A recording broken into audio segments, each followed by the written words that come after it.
জীবনে এতটা বছর আমি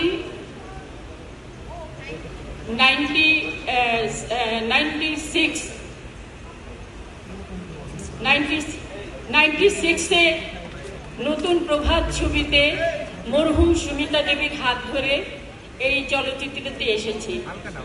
সেই থেকে আমি এখনো পর্যন্ত এই চলচ্চিত্রের সঙ্গে জড়িত আছি। তো আমি জীবনে অনেক কাজ করেছি, তবে সম্মানিত আজকে অতিথিবৃন্দ যারা আছেন তাদেরকে জানাই অনেক অনেক শুভেচ্ছা, অনেক অনেক ধন্যবাদ। আসসালামু আলাইকুম। আর একটি কথা বলতে চাই আপনাদেরকে যে আমি নতুন, আমার কিন্তু এখানে কেউই নেই, আমি একা। আমার একটি দুঃখ আছে ভাইয়া, আপনাদের কাছে বলতে চাচ্ছি। আমি জীবনে একবারই ন্যাশনাল অ্যাওয়ার্ড পেয়েছি, স্ত্রীর পাওনা।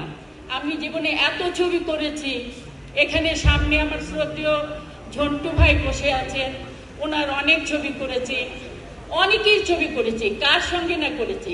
কিন্তু ভাইয়া আমার একটা অনুরোধ থাকবে, আমি কেন ওরা 11 জনে আমি কেন সম্মাননা পেলাম না?